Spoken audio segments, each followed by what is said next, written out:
السلام عليكم ورحمة الله وبركاته.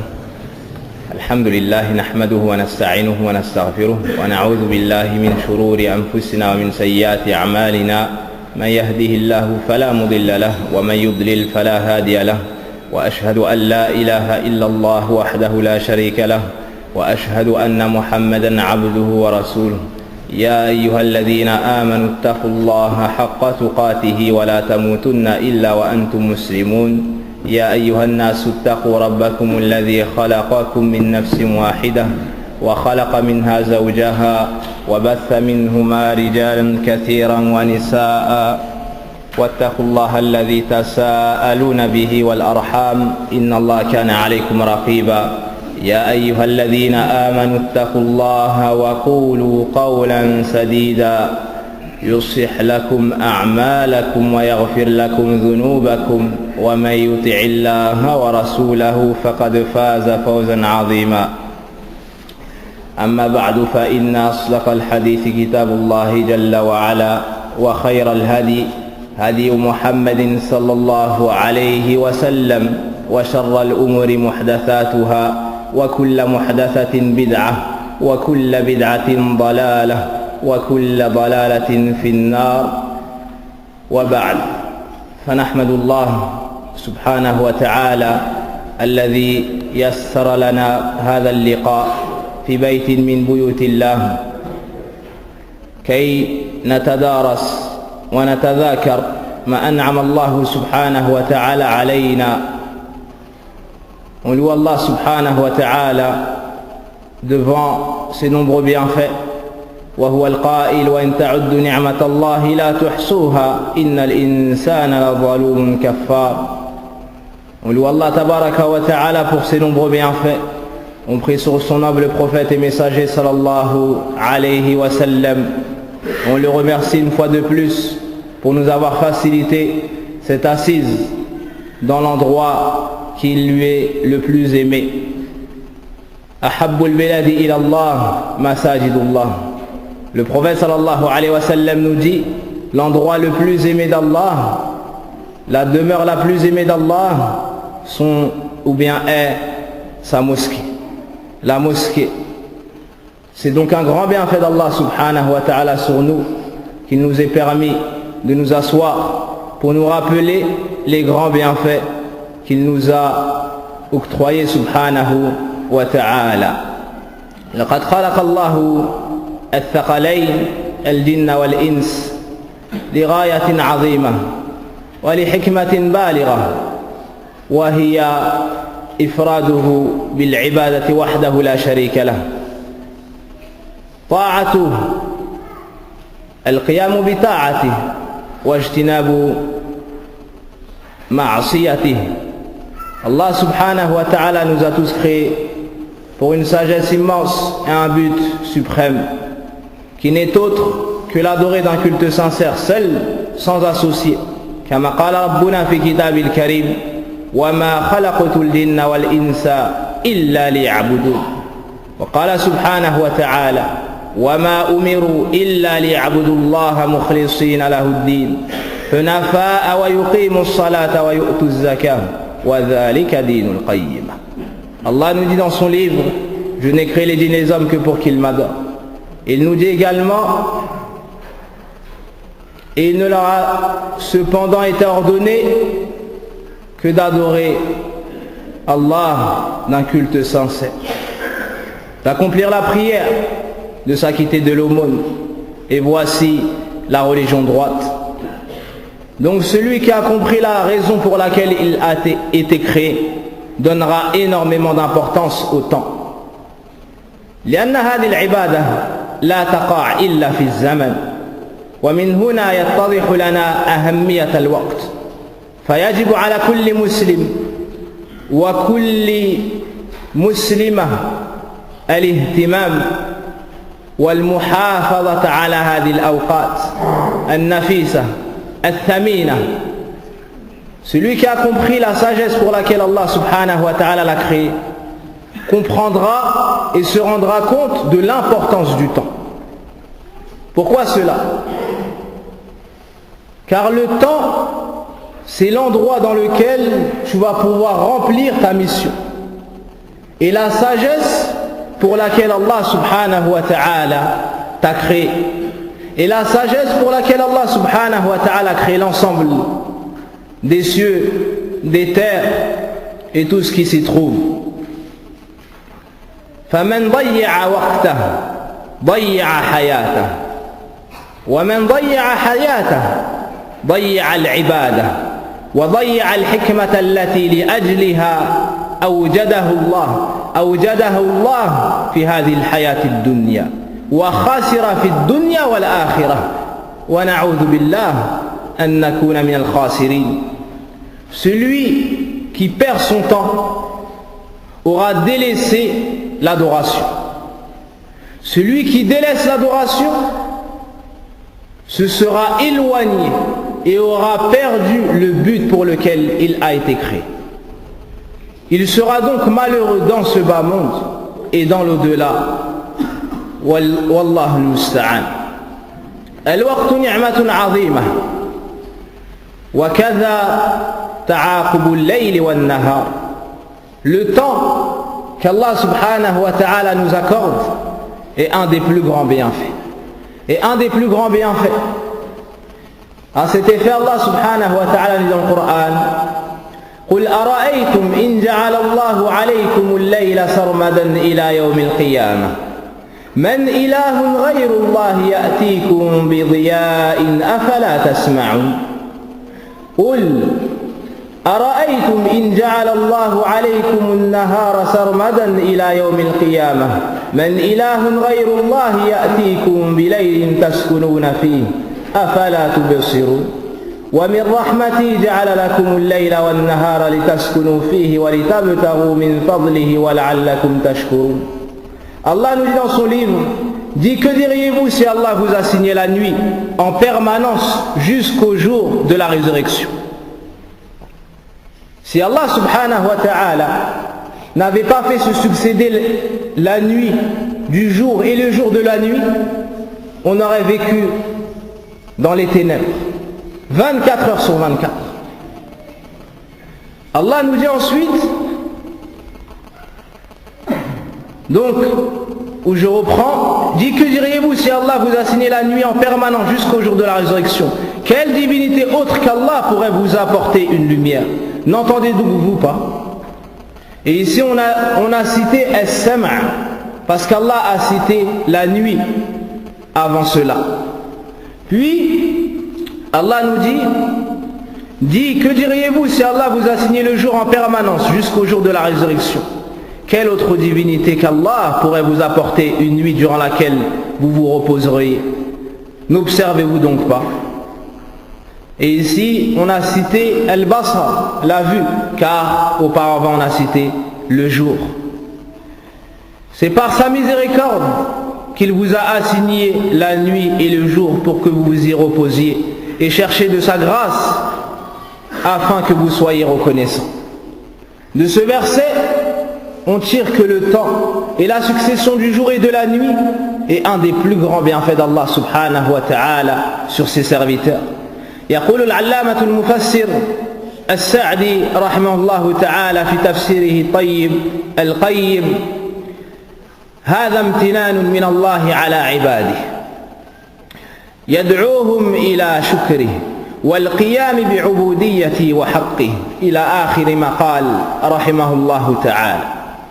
L'imam As-Sa'di rahimahullah ta'ala nous dit dans son tafsir: voici un bienfait d'Allah qu'il fait reconnaître à ses serviteurs. Il les appelle à la reconnaissance, à l'adorer et à lui donner son droit. Donc ici on voit que parmi les bienfaits d'Allah, la succession du jour et de la nuit. La journée, tu peux remplir tes obligations, tu peux aller chercher ce dont tu as besoin, tu peux travailler, aider ton prochain. Et la nuit, tu peux te reposer, reposer ton corps, ta personne, tu peux dormir, et beaucoup d'autres bienfaits qu'il y a dans la succession du jour et de la nuit. ويقول الله سبحانه وتعالى في آية أخرى في سورة الفرقان: وهو الذي جعل الليل والنهار خلفة لمن أراد أن يذكر أو أراد شكورا. Allah nous dit dans son livre, et c'est lui qui a assigné l'alternance à la nuit et au jour pour quiconque veut se rappeler ou se montrer reconnaissant. أن يذكر أي ما فاته في النهار فتداركه في الليل أو ما فاته في الليل فتداركه في النهار أو أن يذكر عظمة الرب سبحانه وتعالى أو أن يذكر معصيته فيتوب إلى الله سبحانه وتعالى وينيب إليه. Allah nous dit, pour celui qui veut se rappeler de quoi? De ce qu'il a perdu dans la journée, ce qu'il n'a pas réussi à faire dans la journée, afin de pouvoir le faire dans la nuit. Ou ce qu'il n'a pas réussi à faire dans la nuit, alors il pourra se rattraper dans la journée. Se rappeler également la grandeur d'Allah subhanahu wa ta'ala, car dans cela il y a un signe de l'unicité d'Allah dans la Seigneurie. C'est lui qui peut se succéder le jour de la nuit. Et on n'a jamais vu un jour sans une nuit qui lui a succédé, ni une nuit sans qu'elle ne soit rattrapée par le jour. Et cela tant qu'Allah subhanahu wa ta'ala le voudra. Aussi la personne peut se rappeler le grand bienfait d'Allah sur lui, donc mettre en pratique son adoration et s'éloigner de sa désobéissance. وَلِعِظَمِ الْوَقْتِ وَلِأَهَمِّيَتِهِ أقسم الله سبحانه وتعالى رب العالمين في عدة آيات من كتابه الكريم.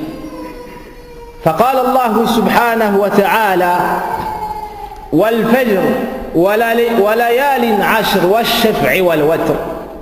Et pour nous montrer l'importance du temps, et parmi les choses qui nous démontrent la grande valeur du temps, le fait qu'Allah subhanahu wa ta'ala est juré par celui-ci dans son livre à plusieurs reprises. Allah jure par des parties du temps. Il nous dit wal fajr wa layalin ashr wa shaf'i wal watr wal layli idha yasr. Allah nous dit également wan nahari idha jallaha wal layli idha yaghshaha. Et par le jour quand il éclaire et par la nuit quand elle enveloppe. وأقسم الله بالضحى وأقسم الله سبحانه وتعالى بالعصر. Allah a juré aussi par le jour montant. Et Allah a juré par le temps. والعصر إن الإنسان لفي خسر. Allah a juré par le temps. Par le temps, l'homme est en perdition.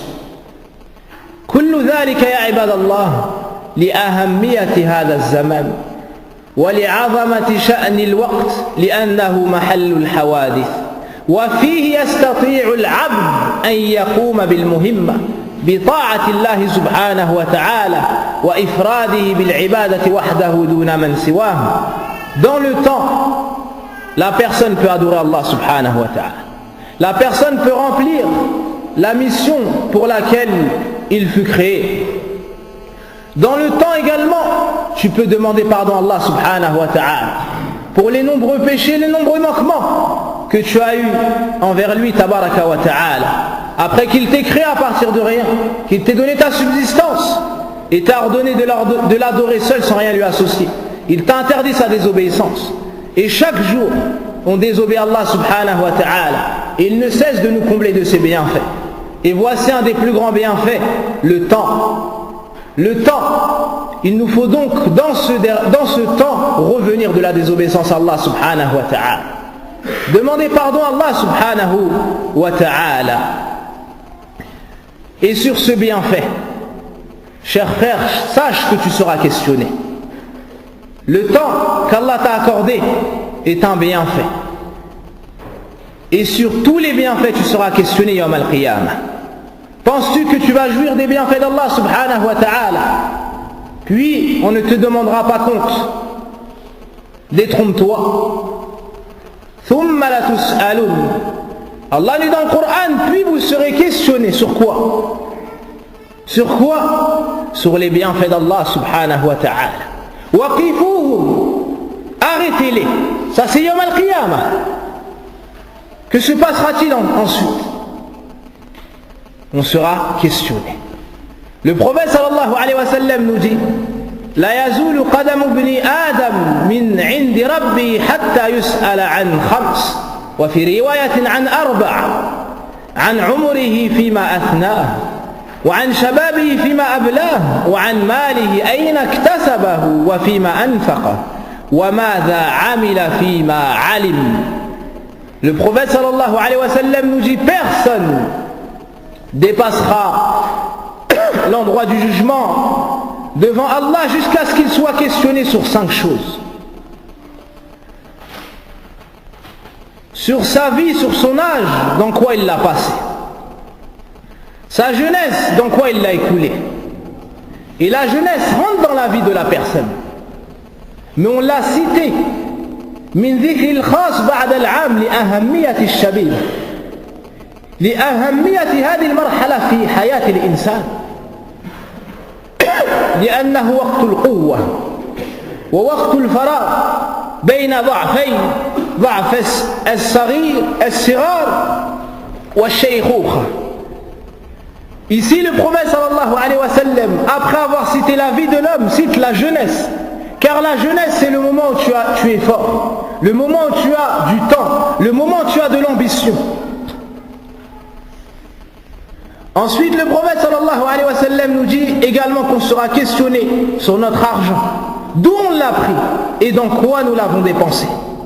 Et sur notre science, toutes choses qu'on a apprises, tout ce que tu as appris à Abdallah, tu seras questionné dessus. Est-ce que tu l'as mis en pratique?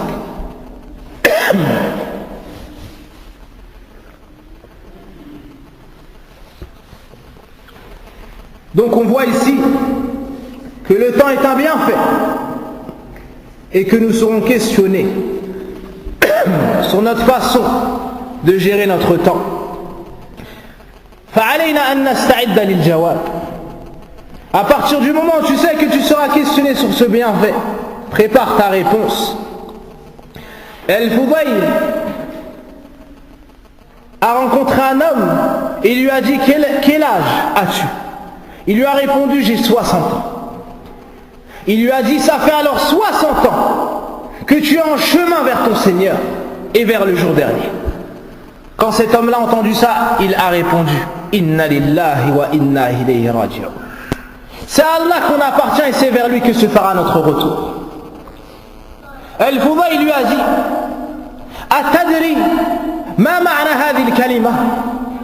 Est-ce que tu sais que signifie cette parole? Inna lillahi wa inna ilayhi raji'un. Inna lillah, c'est à Allah qu'on appartient. Idhan anta abdun lillah, tu es un serviteur qui appartient à Allah. Wa inna ilayhi raji'un, et c'est vers lui qu'on retournera. ومن أيقن أنه راجع إلى الله فليعلم أنه سيقف بين يدي الله ومن علم أنه سيقف بين يدي الله فليعلم أنه مسؤول ومن علم أنه مسؤول فليعد جوابا على السؤال. El-Fudayl lui a dit: donc nous allons tous revenir vers Allah. Nous appartenons à Allah, nous sommes des serviteurs d'Allah. Nous allons donc revenir vers Allah. Celui qui sait qu'il reviendra vers Allah doit se préparer pour cela. Car si tu reviens vers Allah, c'est que tu seras interrogé chez Allah. Et si tu seras interrogé chez Allah, prépare dès à présent la réponse. Pendant 60 ans, il n'y a pas de différence entre la personne âgée et la personne qui a 20 ans et la personne qui a 10 ans. Il n'y a pas de différence entre l'homme et la femme. L'ensemble sera questionné chez Allah subhanahu wa ta'ala.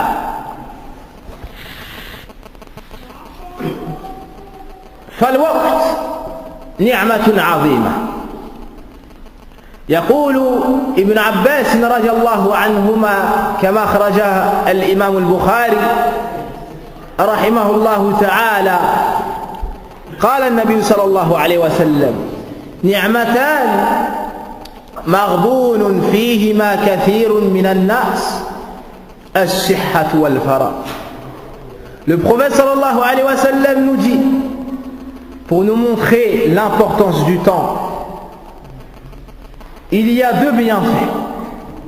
La plupart des gens les perdent, les gâchent.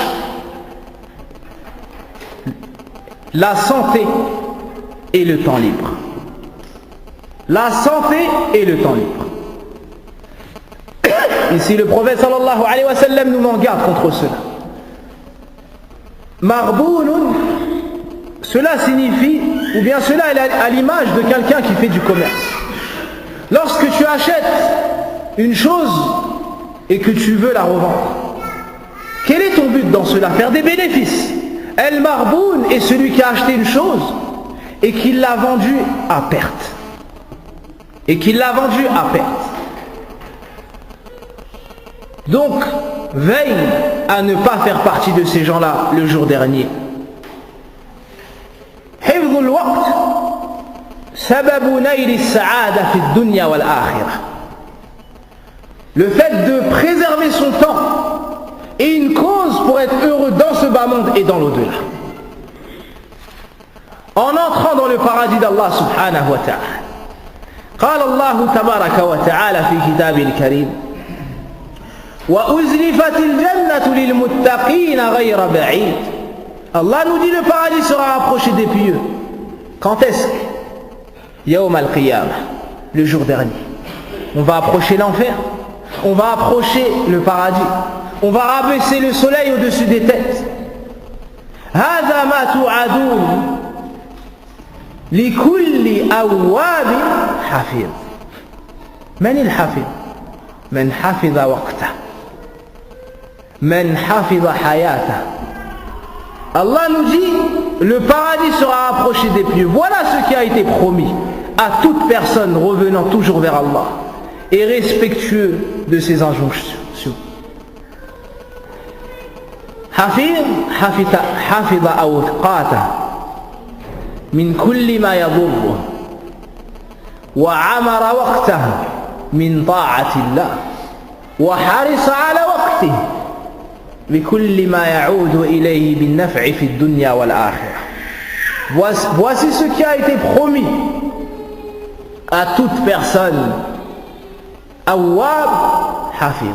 الأواب الذي يرجع إلى الله في كل أوقاته في جميع أوقاته يحرص على طاعة الله على محبته والخوف منه ورجائه.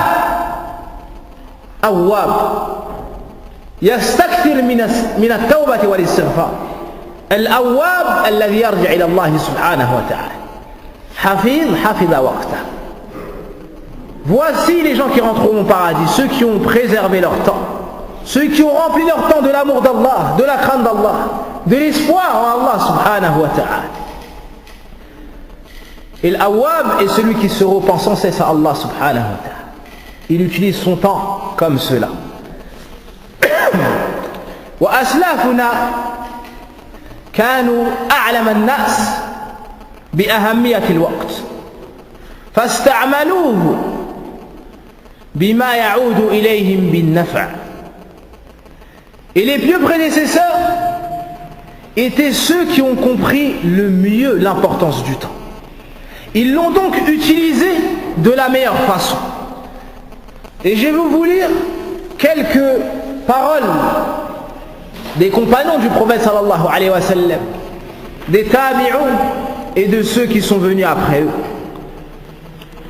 Ibn Mas'ud radiyallahu anhu nous dit: ما ندمت على شيء ندمي على يوم غربت الشمس أو غربت شمسه نقص فيه أجلي ولم يزد فيه عملي. الأجل ينقص والعمل لم يزداد.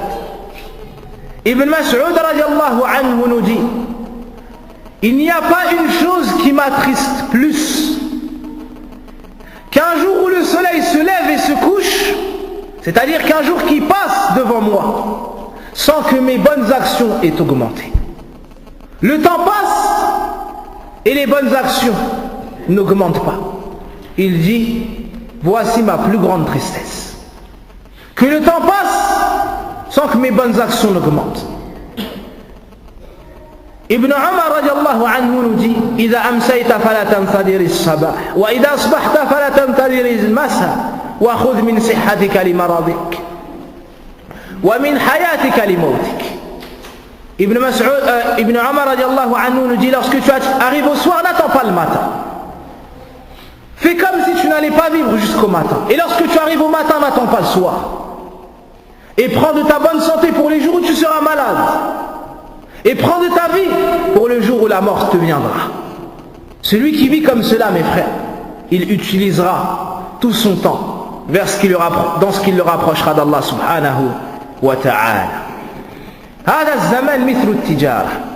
Ce temps-là, c'est comme un commerce. Mais dans le commerce, si tu réussis, tu prends des bénéfices avec de l'argent. Et si tu perds de l'argent. Si ce n'est que le temps, ce commerce-là est différent.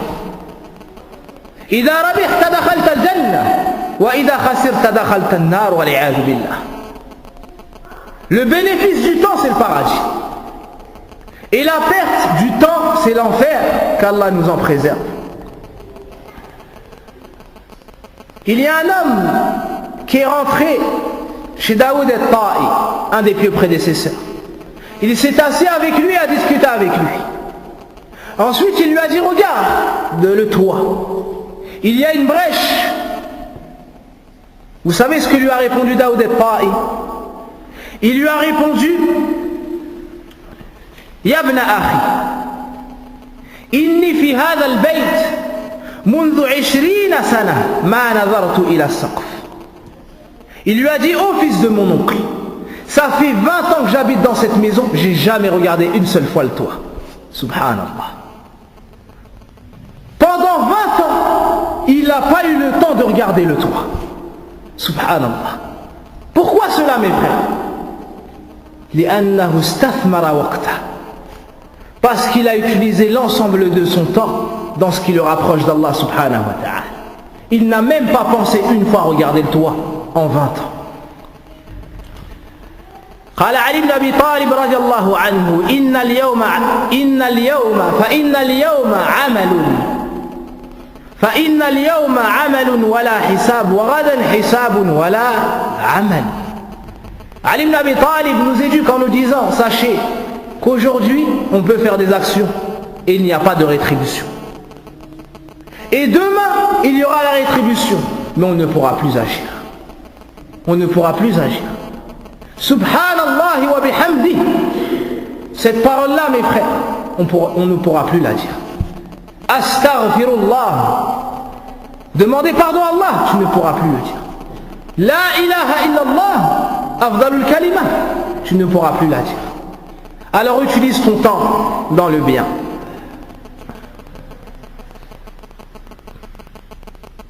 قال وهب أو وهيب قال إن استطعت أن لا يشغلك عن الله شيء فافعل. Un des anciens a dit, si tu peux faire en sorte que personne ne t'occupe d'Allah et de son adoration, fais. Ne laisse personne te distraire d'Allah subhanahu wa ta'ala.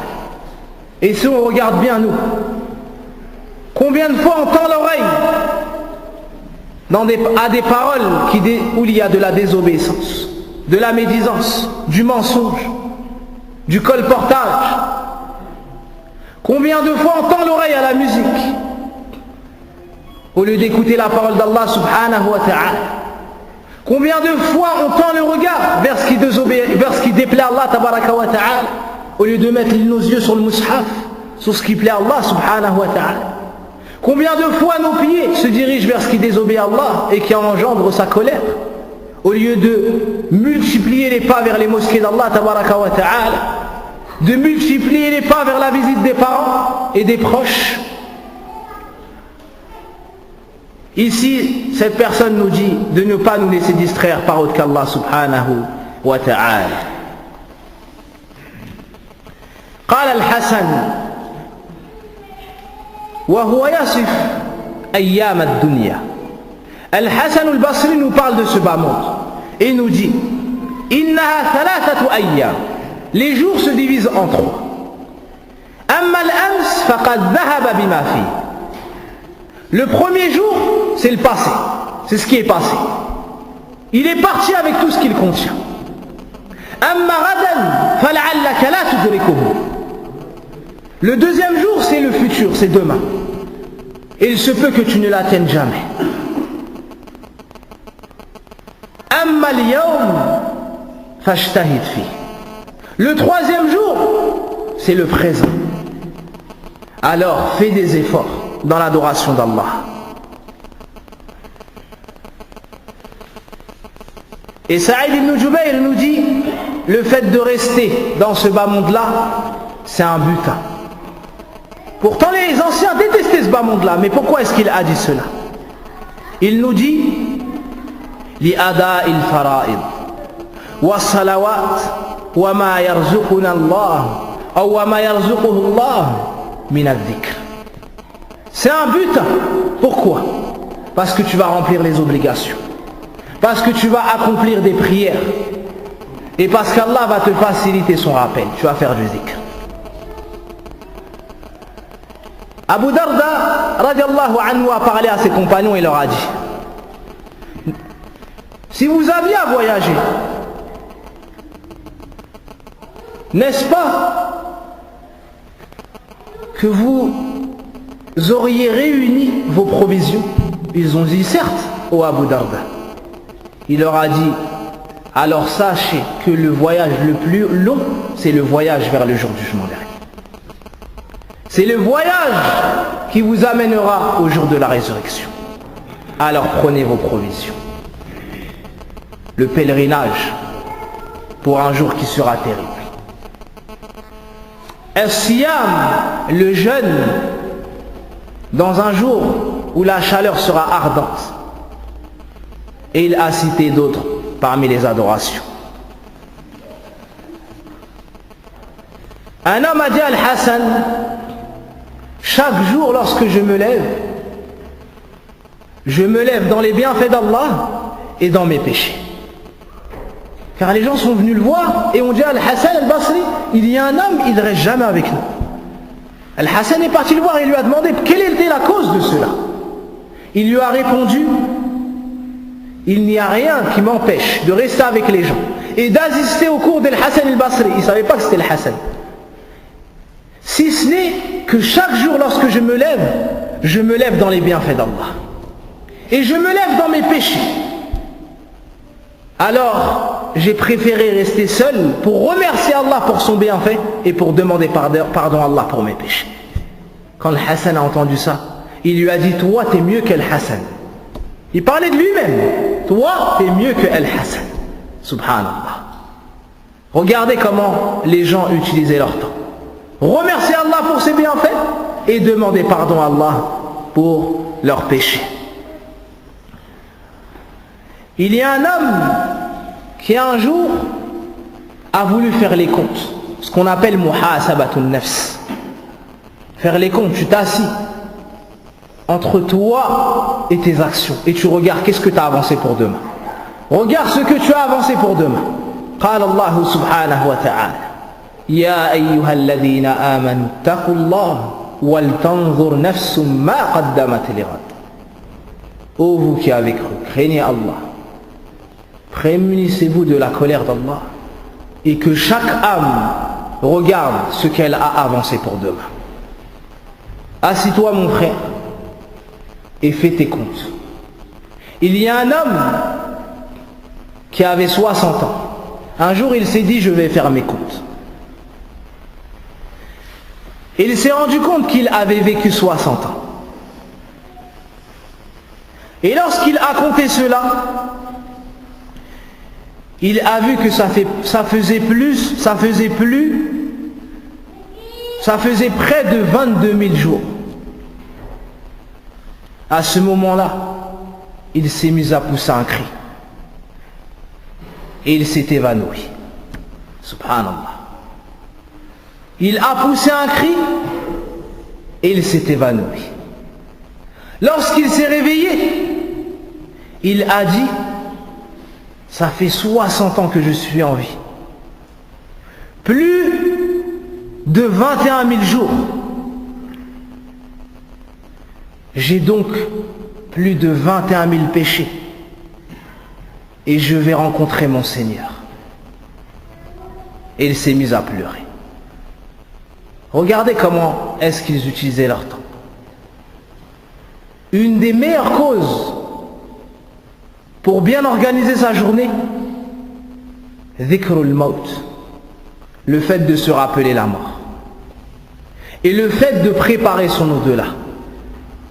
لأن هذه الحياة الدنيا مزرعة الآخرة.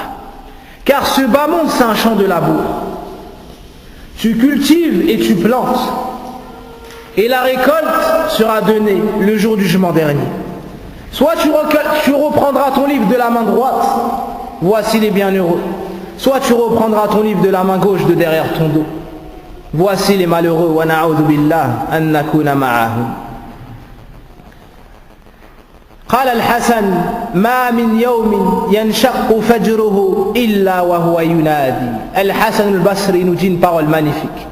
Il nous dit, il n'y a pas un jour où le soleil se lève, où le jour nous vient, إلا وهو ينادي, sans qu'il nous dise أنا خلق جديد, je suis une nouvelle créature, وعلى عملك شهيد, et je suis témoin de tout ce que tu vas œuvrer. فتزود مني, alors prends tes provisions. فإني إذا مضيت لا أعود, car moi lorsque je passe je ne reviens jamais. إلى يوم القيامة, jusqu'au jour dernier. Le temps, ces minutes, ces secondes, lorsqu'elles passent, elles ne reviennent jamais, jusqu'au jour du jugement dernier. وقال ابن القيم رحمه الله تعالى قولا بليغا قولا عظيما. Ibn al-Qayyim a dit une parole tout aussi magnifique. Il nous dit Inna ida'at al-waqt ashaddu min al-maut. Le fait de perdre du temps, c'est pire que la mort. Pourquoi?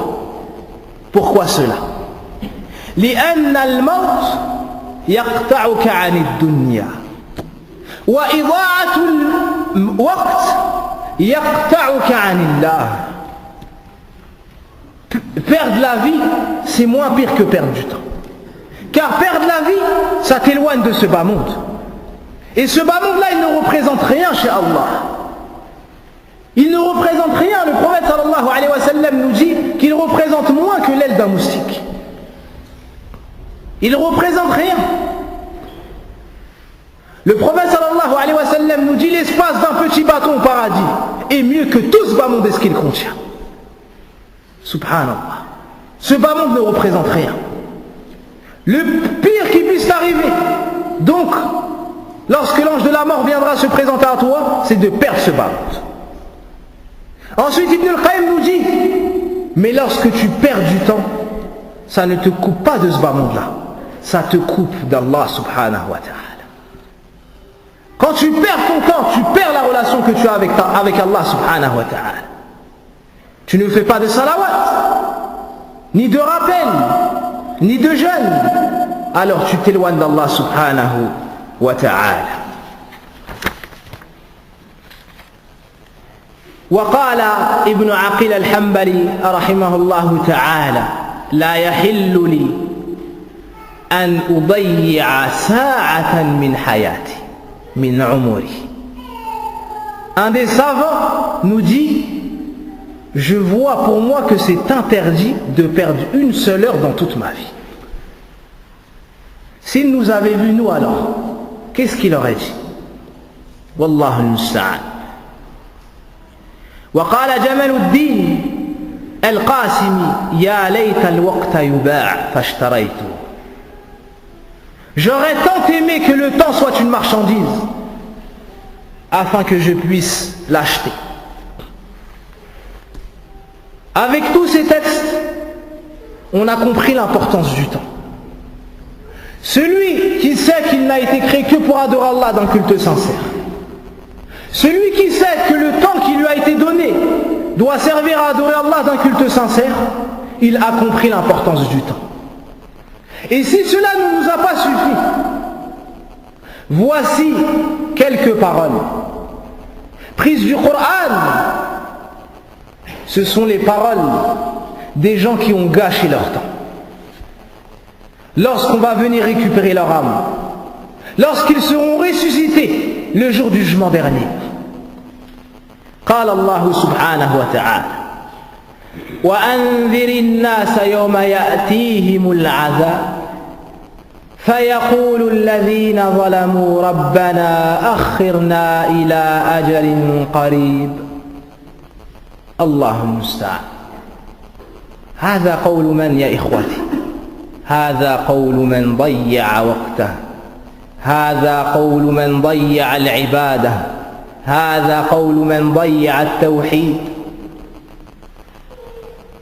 Allah nous dit dans son livre et fait l'annonce et avertit d'un jour qui leur viendra, avertit d'un châtiment où les gens injustes diront: ô notre Seigneur, repousse l'échéance. Repousse l'échéance. Pourquoi? Pour pouvoir venir adorer Allah subhanahu wa ta'ala, pour pouvoir rattraper ces heures qu'ils ont perdues dans ce bas monde. وَيَقُولُ رَبُّنَا وَأَنْفِقُوا مِمَّا رَزَقْنَاكُمْ مِنْ قَبْلِ أَنْ يَأْتِيَ أَحَدَكُمُ الْمَوْتُ. Allah nous dit dans le Coran: et dépensez de vos biens, de ceux dont nous vous avons donné, avant que ne vous vienne la mort. فَيَقُولَ رَبِّ لَوْلَا أَخَّرْتَنِي إِلَى أَجَلٍ قَرِيبٍ فَأَصَّدَّقْ. Allah nous dit dans le Coran, ils diront: ô Seigneur, pourquoi n'as-tu pas reculé l'échéance afin que nous puissions faire des aumônes? فَأَصَّدَّقَ وَأَكُن مِّنَ الصَّالِحِينَ. Et afin que nous fassions partie des gens pieux. Quelle sera la réponse? وَلَن يُؤَخِّرَ اللَّهُ نَفْسًا إِذَا جَاءَ أَجَلُهَا. Allah ne repousse pas l'échéance.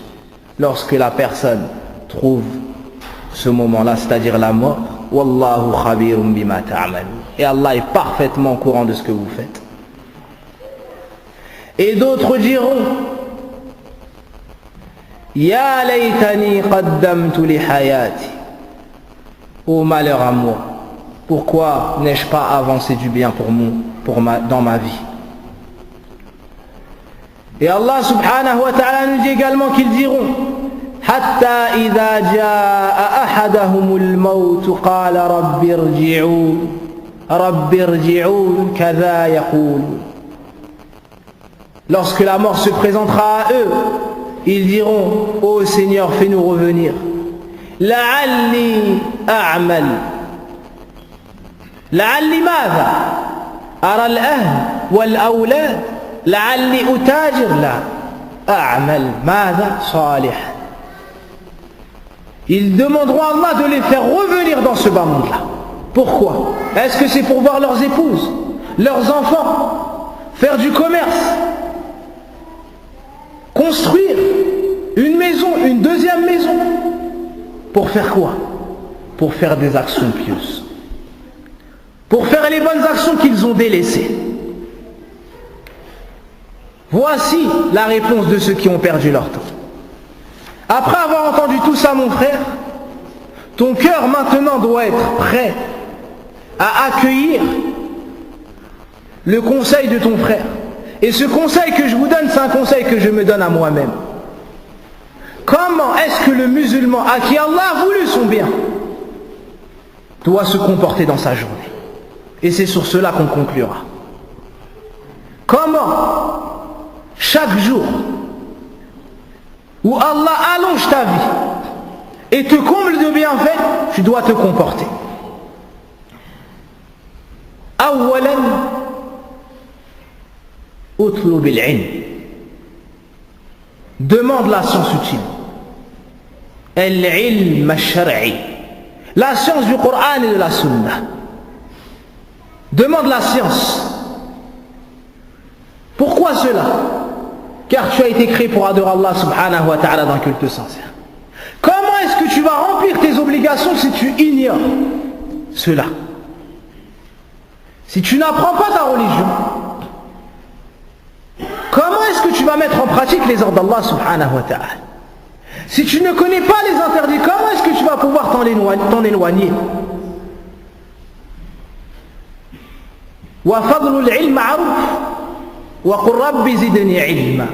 Allah nous dit dans le Coran et dit: ô Seigneur, accrois ma science. Allah n'a pas ordonné à son messager de lui demander l'augmentation d'une chose, l'accroissement d'une chose, si ce n'est la science. Ça nous montre que la chose la plus noble, c'est la science. وقال النبي صلى الله عليه وسلم: من يريد الله به خيرا يفقهه في الدين. Celui à qui Allah veut du bien, il l'instruit dans la religion. وقال النبي صلى الله عليه وسلم: ومن سلك طريقا يلتمس فيه علما سهل الله له به طريقا إلى الجنة. Et celui qui emprunte un chemin à la recherche de la science, par ce chemin-là, Allah lui facilitera un chemin vers le paradis. Donc tu dois remplir ta journée de l'étude de la science. Tu dois remplir ta journée de la connaissance de ta religion. وهذا العلم أين يوجد في مجالس الذكر. Où est-ce que tu vas apprendre la science? Dans les assises de science, dans les mosquées, les écoles, dans les centres à partir à ceux. Donc, remplis ton temps de l'étude de la science. Et pour ce faire, assiste aux cours, que ce soit dans les mosquées ou dans les instituts ou dans les écoles. Et le meilleur endroit pour étudier, c'est le masjid, c'est la mosquée. C'est les mosquées sans aucun doute, où la miséricorde d'Allah descend, où il y a les assises des anges. Et la science, elle est vaste. Alors commence du plus important au plus important. ولا شك ولا ريب أن أعظم العلم وأفضله أشرف العلوم على الإطلاق معرفة الله سبحانه وتعالى. توحيد الله رب العالمين الرحمن الرحيم مالك يوم الدين العزيز الغفار الحي القيوم اللطيف الخبير ربنا تبارك وتعالى. La science est vaste, mes frères. Donc commencez par la science la plus importante, la plus noble, la connaissance d'Allah subhanahu wa ta'ala. De par ses noms, de par ses attributs. Tu dois savoir qu'Allah, c'est l'unique qui mérite entièrement l'adoration. Le seul vers qui tu dois te diriger, avec ton cœur et l'ensemble des adorations, avec tes membres et tes paroles. ولا حياة للقلوب ولا سعادة ولا نعيم إلا بمعرفة رب العالمين. Il n'y aura, et aucun serviteur ne pourra goûter aux délices de la foi, ni à la tranquillité dans ce bas monde et dans l'au-delà, si ce n'est avec la connaissance d'Allah subhanahu wa ta'ala. Alors remplis tes minutes, tes heures, ta vie tout entière de la connaissance d'Allah subhanahu wa ta'ala. ثم بعد ذلك معرفة نبي الله صلى الله عليه وسلم. La connaissance du prophète sallallahu alayhi wa sallam. Apprends qui était cet homme, Muhammad ibn Abdillah sallallahu alayhi wa sallam. Tu dois connaître son nom, son prêche, son message, ce à quoi il a appelé, où il a vécu, où est-ce qu'il a émigré, à quel âge il est mort, et un minimum de sa vie. لأنه المبلغ عن الله فكيف تعبد ربك وقد جهلت الطريق الموصل إليه وإلى رضوانه. Comment est-ce que tu vas réussir à adorer Allah subhanahu wa ta'ala alors que tu ignores le chemin par lequel est venu le prophète sallallahu alayhi wa sallam? Tu ne peux adorer Allah et savoir ce qu'il agrée si ce n'est en passant par le chemin par lequel nous est venu le prophète sallallahu alayhi wa sallam.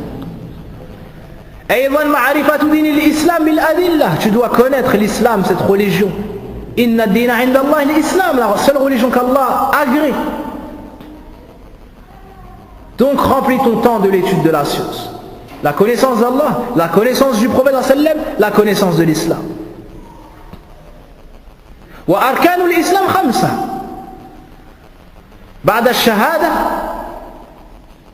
الركن الثاني هو الصلاة. Deuxièmement, la personne occupe son temps avec la prière, en commençant par les 5 prières obligatoires. En commençant par les 5 prières obligatoires. Et l'homme doit l'accomplir à la mosquée. C'est une obligation. S'il y a une mosquée à proximité de chez lui. Pour la femme, le mieux c'est qu'elle l'accomplisse chez elle. Mais elle a la permission de venir l'accomplir à la mosquée. Au point le prophète sallam a interdit d'interdire à la femme la mosquée. والصلاة هو الركن الثاني من أركان الإسلام وهي صلة وثيقة قوية بين العبد وربه. La prière est un lien solide qu'il y a entre le serviteur et son Seigneur. L'ensemble des obligations de la législation a été donné au messager d'Allah alors qu'il était sur la terre, excepté la salat. Fil Mi'raj, il était dans les cieux, sans intermédiaire. 50 prières. Et lorsque le prophète sallallahu alayhi wa sallam est descendu jusqu'à Moussa alayhi salam, il lui a dit: que t'a ordonné ton Seigneur? 50 prières. Remontez, wasalul takhfif, wasalhu takhfif, et demande à ce qu'il t'allège. J'ai été éprouvé avec Banu Israël, avec moins que ça, ils n'ont pas supporté. Le prophète sallallahu alayhi wa sallam n'a cessé de remonter et de redescendre jusqu'à ce qu'Allah ait allégé cela au nombre de 5. Et Moussa alayhi salam a dit: remonte et demande à ce qu'il t'allège. Et le prophète sallallahu alayhi wa sallam a eu honte de demander encore une fois à ce qu'on lui allège. 50 prières ont été ordonnées dans un premier temps. Les savants ont dit: cela montre qu'Allah aime beaucoup cette adoration. Allah aime nous voir dans cette adoration. Être debout en train de réciter le Coran, incliné en train d'immensifier Allah, prosterné en train de nous humilier devant Allah tabaraka wa ta'ala. Mais on a 5 prières à faire. Et celui qui fait ces 5 prières, le prophète sallallahu alayhi wa sallam nous dit qu'il aura la récompense de 50 prières. 50 prières, subhanallah. Ma akrama rabbana. Wa ma awsa'a fadlah. Regardez la miséricorde et la générosité d'Allah subhanahu wa ta'ala. 5 prières. Et Allah nous récompense comme si on avait prié 50 prières. Et Allah nous dit dans le Coran: wa aqimis salata li dhikri, et accomplis la prière afin de te rappeler de moi. Et Allah nous ordonne de préserver cette prière. Donc, on a l'obligation d'occuper notre temps par cette grande adoration. La prière doit gérer ta journée. Tu dois vivre au rythme des prières. Pas au rythme de ton travail, ni au rythme de tes passions, mais au rythme des adorations. Et parmi les choses, une fois de plus, qui nous montrent l'importance du temps, c'est que dans l'islam, on a organisé les adorations autour du temps. La prière du Fajr est dans un temps déterminé. Le Hajj, c'est fi Dhil Hijja. Si tu l'accomplis fi Shawwal, il n'est pas accepté. As-Sawm, c'est fi Shahr Ramadan. Si tu l'accomplis dans un autre mois, il ne sera pas accepté. Cela nous montre quoi, mes frères? L'importance du temps. L'importance du temps. Tu dois organiser aussi ton temps en remplissant ce dernier de dhikrullah, le rappel d'Allah. On a cité l'étude de la science, la connaissance d'Allah, la connaissance du prophète, la connaissance de l'islam. Puis on a cité la prière. Ici on cite le rappel d'Allah. C'est le 6e point. Dhikrullah bi hayatul qulub al-mayyita wa islahul qulub as-saqima. Avec le rappel d'Allah et son évocation, Allah redonne vie aux cœurs qui sont morts. Allah soigne les cœurs qui sont malades et met sur la droiture les cœurs égarés. Allah subhanahu wa ta'ala nous ordonne de faire du zikr dans le Coran. et plus encore, avec abondance, en abondance. قال الله يا أيها الذين آمنوا اذكروا الله ذكرا كثيرا. Ô vous qui avez cru, évoquez Allah, invoquez Allah avec abondance. Invoquez Allah tout. Yani, on n'a pas cité tel moment ou tel moment ou tel. Non. Invoque Allah autant que tu peux. Remplis tes jours et tes nuits de l'invocation d'Allah subhanahu wa ta'ala. ولا شك ولا ريب أن أفضل الذكر تلاوة القرآن العظيم. Et cela nous emmène au septième point, la lecture du Coran. Le musulman doit avoir une partie de sa journée qu'il réserve au Coran, à la lecture du Coran. Ta journée et tes minutes doivent défiler au rythme de la lecture du Coran. Ton cœur doit s'embellir à la lecture du Coran. Ta langue doit bouger avec la lecture du Coran. Tes membres doivent bouger ou s'arrêter selon ce qu'il y a dans le Coran. Tu ne dois pas faire un pas ou t'arrêter si ce n'est pour un ordre qu'il y a dans le Coran. Tu ne dois pas poser ta main sur une chose ou la retenir si ce n'est parce qu'Allah t'a dit dans le Coran. Ta vie doit être gérée par le Coran. Tes secondes, tes minutes, toute ta vie doit être gérée par ce qu'il y a dans le Coran. هذا كتاب ربنا. القرآن كلام الله. Le Coran, c'est la parole d'Allah. C'est le livre d'Allah subhanahu wa ta'ala. Celui qui le lit, pour chaque lettre, Allah lui donne une récompense. Et chaque récompense sera multiplié par 10. Comme cela nous a été cité dans le hadith de Mas'ud. Celui qui occupe donc son temps par le Coran reviendra vers Allah avec énormément de récompenses. Celui qui lit le Coran aimera Allah, car il aura lu la description d'Allah à travers ses noms et ses attributs. Celui qui lit le Coran aura eu peur d'Allah tabaraka wa ta'ala. Alors il va lui obéir. Celui qui lit le Coran aura eu peur d'Allah, alors il va s'éloigner de sa désobéissance. Celui qui lit le Coran va avoir espoir en Allah, car il aura vu la description du paradis et la vasteté de la miséricorde d'Allah, alors il va agir pour entrer dans le paradis d'Allah subhanahu wa ta'ala. Celui qui lit le Coran aimera Allah et Allah l'aimera. Comme cela a été cité lorsqu'un des compagnons du prophète sallallahu alayhi wa sallam qui était en voyage accomplissait la prière. C'était lui l'imam. À chaque fois qu'il finissait la prière, il finissait par Qul huwallahu ahad. La dernière chose qu'il lisait, c'était Qul huwallahu ahad. Suratul Ikhlas. Suratun qasira. C'est une sourate qui est courte, mais c'est une sourate qui a énormément d'importance chez Allah tabaraka wa ta'ala. Ensuite, les compagnons ont dit, pourquoi est-ce que tu fais ça? Car c'est une chose qu'ils n'ont pas vue du prophète sallallahu alayhi wa sallam. Et il ne convient pas à un musulman de faire une chose si le prophète sallallahu alayhi wa sallam ne l'a pas fait. Car celui qui vient avec une nouveauté dans l'islam, sa nouveauté est rejetée. Et il n'aura pas de récompense chez Allah tabaraka wa ta'ala. Comme dans le hadith de Aïcha, Man ahdatha fi amrina hadha ma laysa minhu fawarad. Lorsqu'ils sont rentrés, ils ont dit cela au prophète sallallahu alayhi wa sallam. فقال النبي صلى الله عليه وسلم سألوه لماذا يصنع ذلك. Le prophète sallallahu alayhi wa sallam a dit, demandez-lui pourquoi est-ce qu'il fait cela. Lorsqu'ils sont venus voir ce compagnon, et ils lui ont dit, le prophète sallallahu alayhi wa sallam te demande pourquoi est-ce que lorsque tu finissais tes prières, ou al-qiyam, tu récitais Qul huwallahu ahad, Allahu samad, lam yalid wa lam yulad, wa lam yakul lahu kufuwan ahad. Fa'ajaba hada as-sahabi. Le compagnon du prophète sallallahu alayhi wa sallam a répondu, لأني قال أحب هذه السورة لأنها صفة الرحمن. Ce compagnon a répondu, j'aime cette sourate, car dans cette sourate il y a la description du tout miséricordieux. Lorsqu'ils sont partis dire ça au prophète sallallahu alayhi wa sallam, il a répondu, أخبروه أن الله قد أحبه. Allahu Akbar.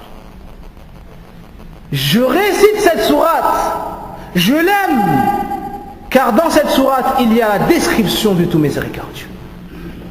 Alors le prophète sallallahu alayhi wa sallam a dit, informez-le qu'Allah l'a aimé tout comme il a aimé cette sourate. Et dans une autre version, informez-le que l'amour qu'il a eu de cette sourate là lui a valu l'amour d'Allah. Regardez celui qui occupe son temps avec le Coran, mes frères, qu'est-ce qu'il peut gagner? L'amour d'Allah. C'est pas étonnant que le serviteur aime son Seigneur, comme dit Ibn al-Qayyim. Mais la chose étonnante, parce que toi tu es faible, tu as besoin d'Allah, et Allah t'a tout donné, c'est normal que tu vas aimer Allah subhanahu wa ta'ala. Mais la chose étonnante, c'est que le puissant, le Seigneur des mondes, celui qui n'a besoin de personne et qui se passe de tout le monde, aime son serviteur faible, comme toi et comme moi. On demande à Allah qu'il nous joigne à cela, ce qu'il a aimé, car ils ont rempli leur temps de ce qui plaît à Allah subhanahu wa ta'ala. Le 8e point, kathratu tawbati wal istighfar. Hada min ahammi al-umur. Le musulman remplit sa journée et vit sa journée au rythme des prières, de la lecture du Coran, de l'apprentissage de la science, de la connaissance d'Allah, du prophète et de l'islam. Mais quand bien même tu ferais énormément d'efforts, le prophète sallallahu alayhi wa sallam nous dit, kullu bani adam khata wa khayrul khata'in at-tawwabun. Tout fils d'Adam est sujet à l'erreur. Tout fils d'Adam est pécheur. Et le meilleur de ceux qui tombent dans l'erreur sont qui? Ceux qui se repentent. Ceux qui se repentent. Après avoir connu l'importance du temps, mon frère. Après avoir mis la ferme intention d'occuper ton temps parce qu'il plaît à Allah. Après avoir su comment tu dois organiser ton temps, sache que tu n'es qu'un serviteur. Tu n'es qu'une créature. Tu ne saurais atteindre la perfection. Comment est-ce que tu vas pallier à ce manquement-là? Avec le repentir. En demandant pardon à Allah subhanahu wa ta'ala. Et c'est un ordre de la part de ton Seigneur dans le Coran. Ya ayyuhalladhina amanu tubu ila Allahi tawbatan nasuha. Allah nous ordonne dans son livre et nous dit, ô vous qui avez cru, repentez-vous à Allah d'un repentir sincère. D'un repentir sincère. Pas un repentir de la langue seulement. Astaghfirullah et tu restes dans ton péché. Astaghfirullah et tu restes dans ton péché. Tu adores autre qu'Allah, on t'informe que cela est le pire péché, al-ishraku billah. Tu vas voir les sorciers, les devins, et on t'informe que cela est shirku billah. Ijtanibu sab'a al-mubiqat. Al-shirku billah wa sihr. Éloignez-vous des 7 choses qui causent la perte. Lesquelles au messager d'Allah? Le prophète sallam a répondu, l'association, la sorcellerie. Combien sont ceux qui ont entendu l'interdiction de cela? Pourtant ils ne délaissent pas cela.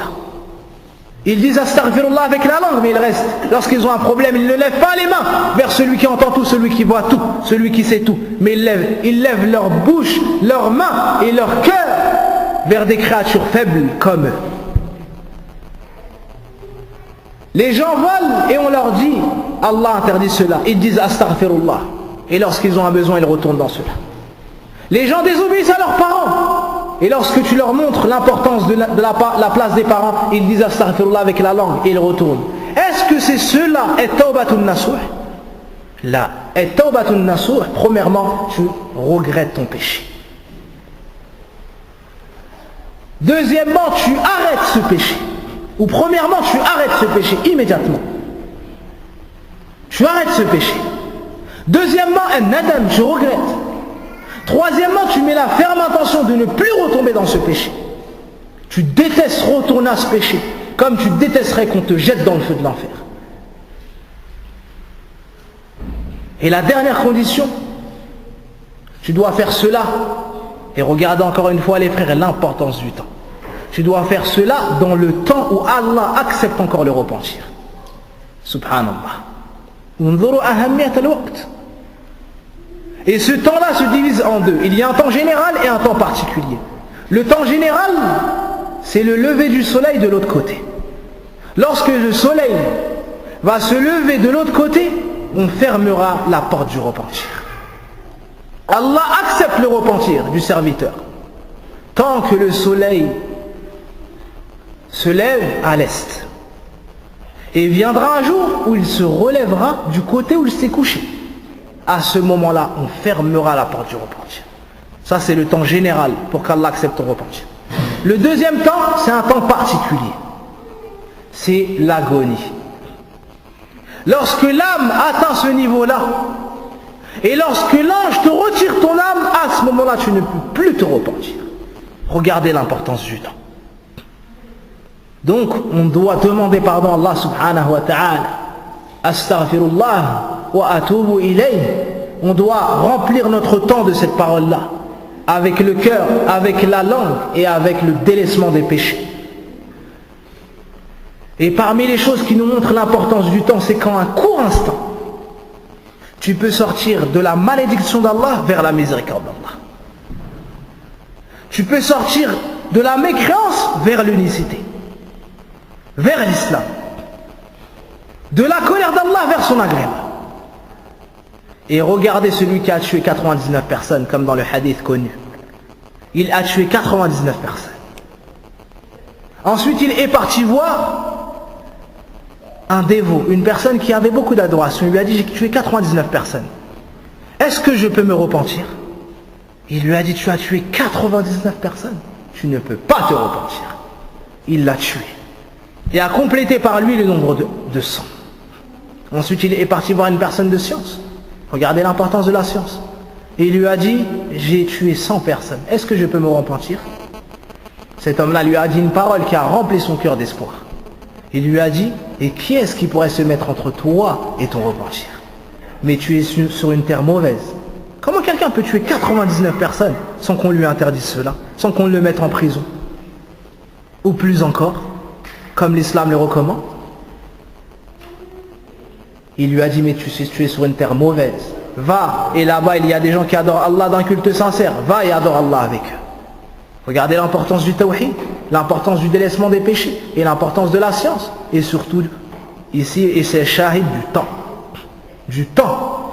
Cet homme-là a pris ce conseil. Il s'est dirigé vers cette terre. En chemin, la mort lui est venue. En chemin, la mort lui est venue. Et cela nous informe d'une chose importante, mes frères. C'est qu'il ne faut pas repousser au lendemain les choses. Si cet homme-là avait dit, d'accord, je vais me repentir, mais j'attends. Quelle aurait été sa destination? Comme ceux qui disent, lorsque tu leur dis, crains Allah, fais la prière. Crains Allah, va à la mosquée, Inch'Allah, quand je vais grandir. Mais qui est-ce qui t'a donné la garantie que tu allais grandir? La mort touche l'enfant comme elle touche la personne âgée. Ne remets pas à demain. Cet homme-là, la mort lui est venue. Subhanallah, en chemin. Alors les anges du châtiment, les anges de la miséricorde se sont disputés son âme. Les anges du châtiment ont dit, il n'a jamais fait de bien. Qalla khayru. Bima'na qalla khayru. Les anges de la miséricorde ont dit, il est revenu vers Allah en se repentant. Alors Allah a envoyé un ange sous une apparence humaine pour juger entre eux. Il leur a dit, mesurez la distance de son départ et mesurez sa distance jusqu'à son arrivée. L'endroit duquel il sera le plus proche, les anges, donc soit de la miséricorde, soit du châtiment, le récupéreront son âme. Cette personne-là a été plus proche de l'endroit où il voulait aller d'un an. C'est donc les anges de la miséricorde qui ont récupéré son âme. Et dans une autre version, on a vu que la distance était égale. Alors Allah a déplacé un tout petit peu la terre, afin qu'il soit plus proche de la terre où il voulait aller. Rahmatan minhu subhanahu wa ta'ala. Wa huwa arhamur rahimin. Wal ghaffar at-tawwab. C'est donc les anges de la miséricorde qui ont pris son âme. Qu'est-ce qu'on doit retenir de cette histoire, mes frères? Toute sa vie, il a fait du mal. Mais il a utilisé un court instant de sa vie dans at-tawbah wa l'istighfar, la demande de pardon, le regret, l'amour d'Allah, la crainte d'Allah, l'espoir. Et il a délaissé le péché.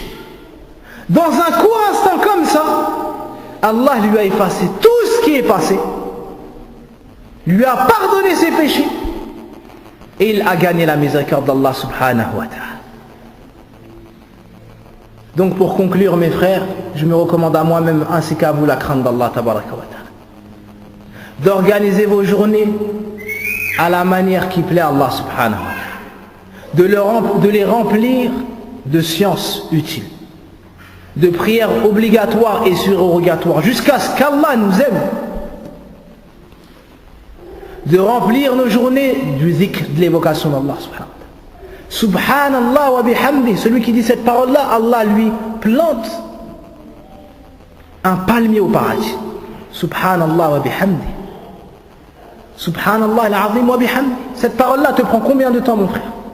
La hawla wa la quwwata illa billah, kanzun min kunuzil jannah. Celui qui dit 100 fois Subhanallah wa bihamdi, Allah lui efface son péché, lui donne sans récompense et l'élève de 100 degrés, lui efface tous ses péchés, quand bien même cela serait équivalent à l'écume de la mer, tous les déchets qu'il y a sur la mer et la mousse et ainsi de suite. La ilaha illallah, afdalu dhikr. Combien de paroles qui ne te coûtent qui ne te coûtent pas d'argent ni de temps. Par cela tu peux avoir l'agrément d'Allah subhanahu wa ta'ala.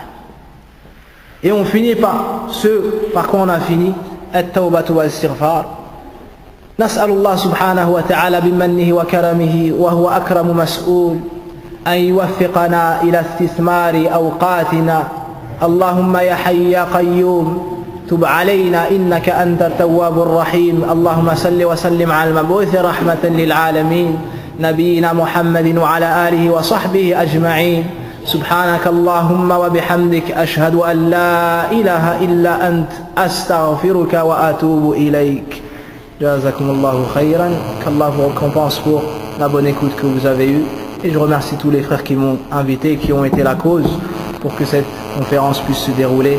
Walhamdulillah alladhi bi tatimmu salihat.